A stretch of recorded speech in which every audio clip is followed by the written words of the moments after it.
Let me ask you something. When was the last time you said something about yourself that you never dream of saying to someone you actually care about? Things like this. I'm such an idiot. I'm always messing things up. I'm terrible at this. Most of us have done this probably more than we care to admit. It's either been out loud or just in our heads. And here's the thing. Your brain, it doesn't hear it as casual commentary. It hears it as instruction. There's a quote. People say that Bruce Lee said this, something like this. Don't speak negatively about yourself, even as a joke. Your body doesn't know the difference. Now, whether he said it exactly or not, that message hits hard. The language you use about yourself shapes who you are. And who you are shapes your choices, your confidence, your opportunities. And yeah, your whole life.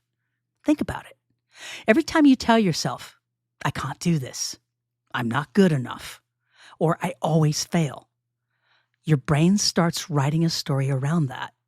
A story that feels real. A story that affects the choices before you even notice. And over time, those repeated statements quietly build walls where none should exist. Here's the good part, though. This isn't permanent. Identity, it's malleable.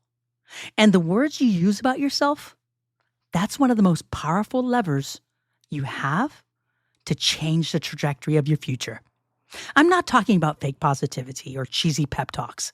I'm talking about awareness, intention, noticing the story you're telling yourself and flipping it. In this episode of Challenge Accepted with Jonah C., we're going deep. How the words you use about yourself affect your actions and your confidence and your future. And I'll give you some practical ways to catch yourself doing this and then fixing it. I want you to shift the dialogue. Start speaking in ways that actually empower you. So, if you've been feeling stuck or doubting your worth or ready to step into a stronger, more confident version of yourself, this one's for you. And by the end, you'll see that changing the way you speak about yourself can change everything. Are you ready? I am. I'm Jonah. I'm your person. Let's get to it.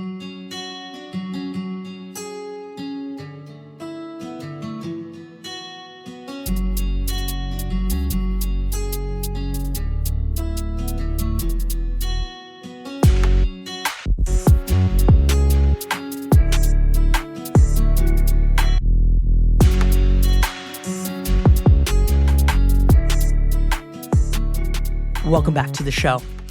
Let's start with something simple here in part one. The story you're repeating. Most people think the biggest thing holding them back is a lack of talent or a lack of opportunity or even bad luck. But more often than not, it's the story they keep repeating about themselves. And the wild part is, most people don't even realize they're doing it. Think about the phrases people casually throw around. I'm bad with money. I'm terrible with relationships. I'm not a leader. I'm just that kind of person. They sound harmless, almost like personality traits, but they're not. They're scripts. And every time you repeat one, your brain takes note. Your brain is constantly looking for patterns. It wants efficiency. So when you say something about yourself enough times, your brain starts building proof around it. Let's say you tell yourself, I'm bad at public speaking. And the next time you're asked to speak in a meeting, your brain immediately pulls up that label. Then comes the anxiety, the hesitation, the self-doubt. And if the presentation isn't perfect, your brain goes, see, I told you. And that's how the cycle builds. A statement becomes a belief becomes a behavior, and behavior becomes identity. And over time, those little comments about yourself start quietly shaping your life. And here's the tricky part. Most of these statements started somewhere small. Maybe a teacher said something once. Maybe a parent made a comment. Maybe you failed at something years and years ago. And instead of seeing it as a moment, you turned it into a definition. I failed quietly became I'm a failure. But those are two different things. One describes an event, the other becomes a life sentence. And if you're not paying attention, you end up carrying that sentence around for years, maybe even decades. So before we talk about changing the way you speak about yourself, we have to recognize something first. A lot of the language you're using today isn't truth. It's just repetition. And repetition can be powerful. But here's the good news. If repetition can build the wrong story, it can also build a better one. And that's exactly where we're headed next. Okay, let's talk about how your brain is always listening. Here's something most people don't even think about. Your brain, as I mentioned just a moment ago, is always listening to you. Not just when you're talking to other people, but when you're talking about yourself and to yourself. Those little comments you make throughout the day, your brain treats them like instructions. Not jokes, not sarcasm, instructions. And the reason for that has to do with something fascinating about the human mind. Your brain is constantly trying to build a map of who you are, and also what you're capable of, what's safe, what's possible. And one of the main sources it uses for that map is your own voice. Think about that for a second. The person your brain trusts the most is you. So when you say something like, I can't do this, your brain doesn't argue. It adjusts. It starts shifting your behavior in ways that match that belief. Your energy drops, your motivation dips, your creativity shrinks. Not because you're incapable, but because your brain is trying to stay aligned with the identity you gave it. It's actually trying to stay consistent. That's the strange part. Your brain loves consistency more than it loves improvement. If your identity says, I'm always late, your brain will unconsciously help you stay late. If your identity says, I'm bad at relationships, your brain will notice every piece of evidence that supports that idea. Psychologists call this confirmation bias. You may have heard of it. Your mind looks for proof of what it already believes, which means the words you repeat about yourself become the filter through which you see your life. And once that filter is in place, everything starts reinforcing it. But here's the twist most people miss. This system works both ways. The same brain that locks you into negative identity loops can also help you grow out of them. Now, if you start changing the language, you slowly start changing the map. And when the map changes, so does your behavior. So does the confidence. So does the direction your life begins to move. Which means the real question isn't, why am I stuck? The real question might be this: what have I been telling myself for years that my brain has simply been trying to obey? All right, let's talk about the identity loop here in part 3. Let me share something with you a little personal for a second. It's something I'm not proud of, but yet I'm not defined by. Because I used to do this all the time. Not just occasionally, I mean constantly. If I made a mistake at work, or forgot something, or said something awkward in a conversation, my immediate reaction was, nice job, idiot. Or, way to screw that up. And the crazy part, I didn't even question it. It just felt normal. Like, that was simply the way people talk to themselves. But here's what I eventually realized. Every time I said something like that, I wasn't just reacting to a moment. I was adding evidence to a story about who I was. And that's the identity loop. Your brain hears something about you, then it starts looking for proof. So if the message is, I always mess up, your brain goes to work collecting receipts. You forget something at a meeting? Receipt. You stumble over your words? Receipt. You make one mistake out of 10 things you did right? Your brain highlights the mistake again and says, see, I told you. Not because it's trying to hurt you, but because your brain is built to create consistency. It wants your identity and your behavior to match, which means the story you repeat about yourself slowly becomes the person you believe you are. Now, here's the part most people don't realize. This mechanism, it works both ways. The same identity loop that reinforces the negative story is the exact same system that can build a new one, which means The goal isn't to become some fake, overly positive version of yourself. That's not real. The goal is to stop feeding your brain a story that was never true in the first place. Think about that. Because once the language changes, the evidence your brain starts collecting changes too. And when that happens, your identity begins to shift. Not overnight, but consistently. And that's where things start getting interesting. Because in this next part, I'm going to show you something very small. It's a language style. It's a small shift that can start interrupting that loop almost immediately. Are you ready? Good. So now the question here in part 4 becomes this. How do you interrupt that identity loop? Because once you see it, you can't really unsee it. You start noticing the moments. You spill something, you miss a detail, you forget a name, and that voice shows up instantly. Nice job. Except it's not actually nice. So what do you do about it? Here's where the small language shift comes in. And I mean small. Because people think fixing self-talk means suddenly walking around saying things like, I'm perfect. I'm amazing at everything. I never make mistakes. And your brain immediately goes, hey, yeah, that's not how this works. So instead of going extreme positive, you go accurate and constructive. Let me show you the shift. Instead of, I'm terrible at this, you say, I'm still learning this. Instead of, I'm always screwing things up, you say, I didn't quite get that one right.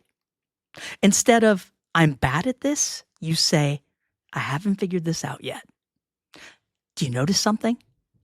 Now I'm going to pause for a second. Some people might think or say to you, especially the naysayers, oh, that's just fluff. Look, you've got to start somewhere, okay? So whether it seems like fluff to you or seems unrealistic, you've got to do something because otherwise the path you're heading down is a life of misery, okay? So you're not pretending everything is perfect. You're simply removing the identity attack. You're talking about the moment, not the person. And that small shift does something powerful because now your brain isn't collecting evidence that you're broken. It's collecting evidence that you're growing. Same situation, completely different identity loop. Now, before we move on, I want to give you a quick challenge. Nothing huge, just something small to try today. For the next 24 hours, pay attention to how you talk about yourself. That's it. You don't even have to fix it yet. Just notice it. Notice the moment when you criticize yourself. Notice the phrases you repeat.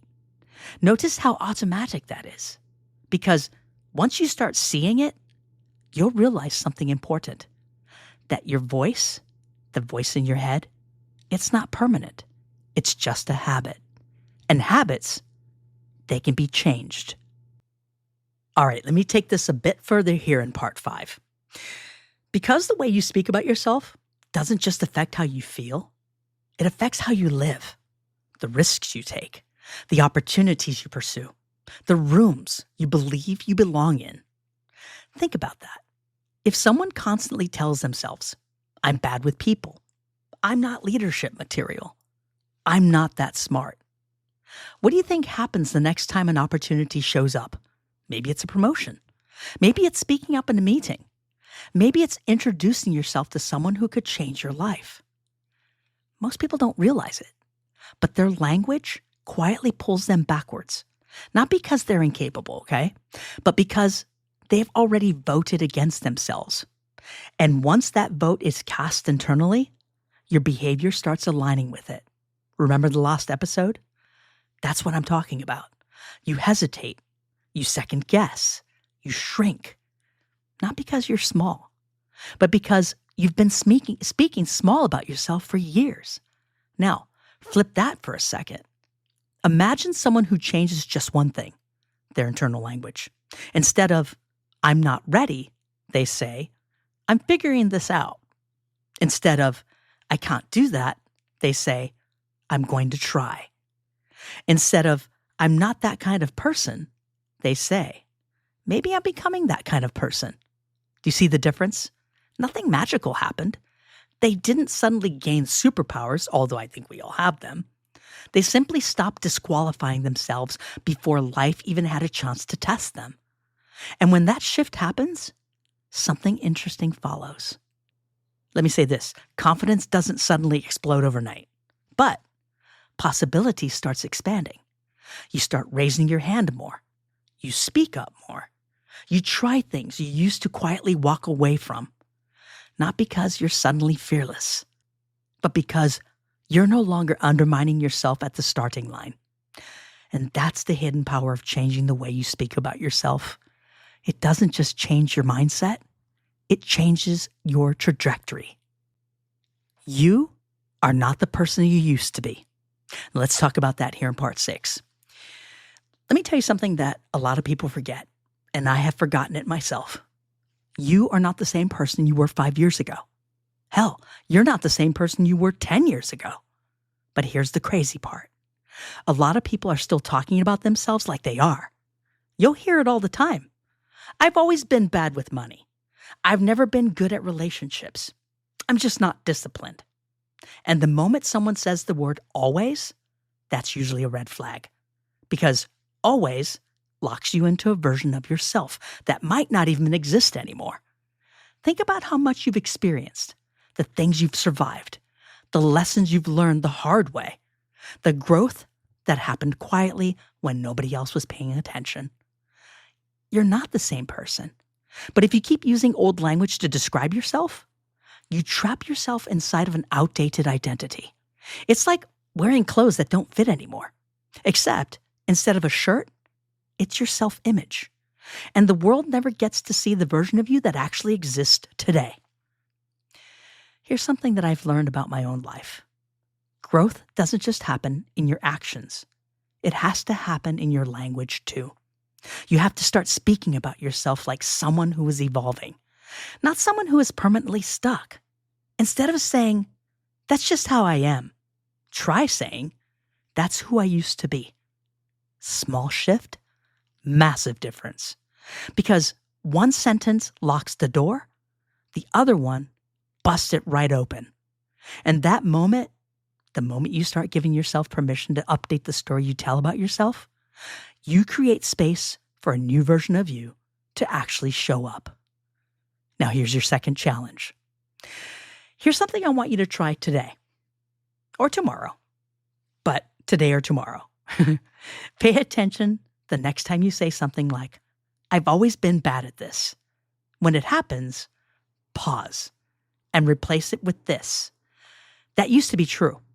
I'm working on it now." Just that one shift, because here's the thing. You're not that person. You're not who you used to be. And you've got to convince yourself of that, because that type of talk to yourself, "I'm not that person.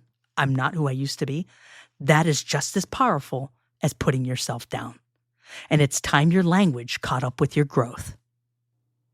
All right, let me leave you with something powerful here in part 7, and I call it the words that build the future.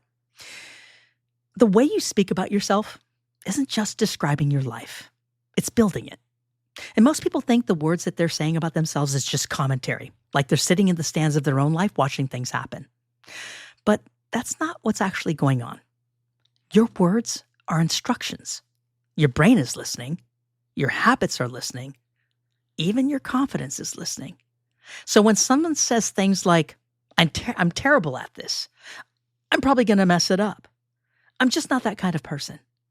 Their mind starts quietly organizing reality around those statements. Not because the universe is punishing them, but because their identity is trying to stay consistent. Remember, your brain loves consistency. If you say you're bad at something, your brain unconsciously helps to prove it. But the opposite is also true. When you start saying things like, "I'm learning this, I'm getting better at this, I'm the kind of person who figures things out," something powerful starts to happen. Your brain begins looking for evidence. Your actions start aligning with what you believe. Your confidence starts stepping forward. So instead of hiding in the background, you're stepping out and your light is shining. And little by little, your life starts matching the way you speak. This is why changing the way you talk about yourself isn't fake positivity. It's not pretending everything is perfect. It's leadership. Leadership over your own mind. And because of that, the truth is nobody spends more time listening to you than you do. Every day, every thought, every sentence. So if you're going to have a bunch of influence over your own life, why not use it wisely? Why not speak in a way that actually helps you grow? Because the person you're becoming is listening, and they're hoping you start talking about them like they're worth believing in it. Before we close the show, I want to leave you with this. Every day, the voice you hear when you wake up, the one you're tempted to ignore, the one that sometimes says, I can't, or I'm not enough. That voice is not the enemy. It's just the signal. It's telling you where you've been, what you've absorbed, and what's been unspoken for far too long. And here's the truth. That voice doesn't have to dictate your day, your decisions, or who you become. You get to talk back. You get to rewrite the conversation. You get to say things to yourself that you wouldn't dream of saying to someone else and mean them with the same care and respect. Because the person listening, the person who's growing, is you. And I want you to imagine words like seeds. Every phrase you speak about yourself, every single one, plants something. Some words grow weeds, sure. Some words grow flowers. Some words grow forests. And here's the wild part. You're the gardener. You choose what takes root. You choose what thrives. So, what does it look like to start choosing differently? It looks like pausing before you speak, like catching yourself mid-thought, like flipping the script and saying, I can learn this. I am worth the effort. I'm allowed to succeed. I'm allowed to be seen. Because here's the thing. The person you're becoming, they're listening. And if you want them to thrive, you need to start talking to them like they matter, like they're worthy, like they're already enough. That's it. That's the moment that changes everything. Not tomorrow, not after some magic moment, not when someone else decides it's time. It's now, today. You start. You speak differently. You treat yourself differently. You see yourself differently. So go ahead. Take that pause. Flip the script. Plant your forest. Speak to yourself with the kind of respect, encouragement, and love that your future self has been waiting for. And don't forget, I'm right here in your corner, cheering you on every step of the way. Challenge accepted? Boom. I love that energy. If this episode landed for you, do me a favor. Help the show reach more people who need to hear it. Hit like, subscribe, and turn on your notifications so you never miss an episode. Do you want more? I'm dropping extra content over all of my socials every week, so go check that out. Next week, we're back with another episode, another deep dive, and another chance to level up. Thanks for tuning in. Now go own your week, and I'll see you next time.